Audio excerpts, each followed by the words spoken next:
It's funny, we start rehearsal at 9 o'clock, on Sunday mornings, and I always implore the choir to be on time and to gather themselves, a few minutes before. And it's a work in progress. Today was great. We're getting there. Thank you. But there is like a psychological thing. You think of a vocal warm-up as, we're warming up our voice. But it's actually a psychological warm-up as well, because we all do our own things in many different ways during the week, and we gather here on Sunday morning, and we're expected to do this very unified thing. And the warm-ups serve as that. It's a vocal warm-up, but it's also a gathering of our minds to a place where we can work together and achieve things, totally in unison.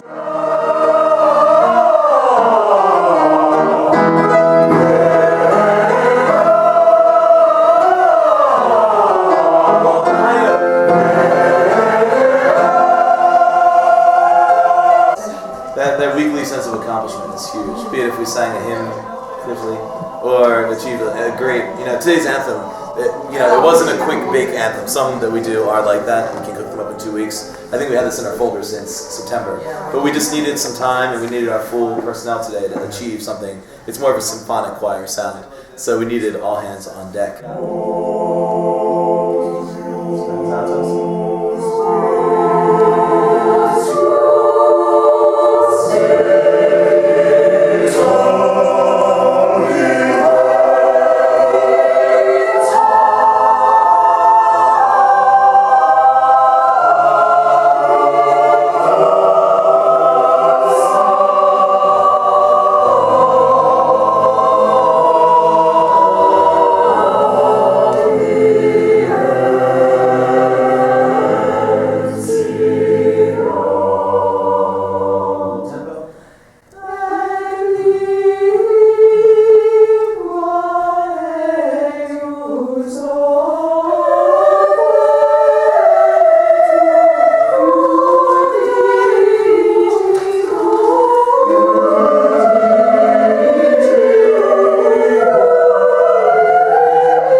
Of the physical and the intellectual that's required. It really resonates individually, but you can feel all the not just in the choir, but under the roof. So you're really tapping into a deeper well through that experience. I think specifically church choir was kind of like the original social media in a way. Like before any of that existed, it was a given time each week that a group of people would assemble and have this community experience together that you really can't find anywhere else other than here. And the musical lineage in the Episcopal Church and any other church that really treasures music is a really important one. You hold it sacred. And luckily at this church, they let us branch out. So we do the traditional hymns, we do Bach, Handel, all that kind of stuff. But then they also let us do kick-in gospel and stuff of Sting and contemporary stuff as well. So we're really trying to bring in all of these senses and all of these different places that music comes from to affect the congregation, to hit them from different angles, make them think differently about something that they only thought one way about previously. So it's with great liberty that we have the pleasure to do that. And I have this choir that is just full of people that are so willing to take on literally whatever I throw in front of them. So I feel very grateful. I was just demonstrating the rhythmic joy underlying the soupy, lush texture that we're going for. Soupy? Yeah, stirring the pot of soup, yeah. Alright, bass and soprano, let me hear the baton pass of the 16th note. 38, ready, and...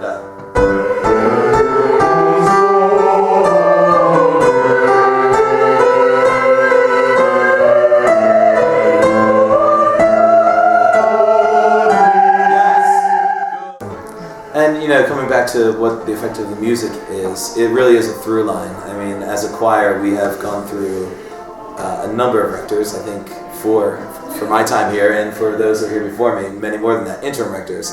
And the choir serves as kind of this, the glue through line, just this thing to latch onto as the congregation is transitioning from leader to leader. And that's just a natural thing in this denomination that you get kind of, not a revolving door, but there is a turnover. So we are truly that through line, and it's a musical one, and it's a huge part of this church. Oh,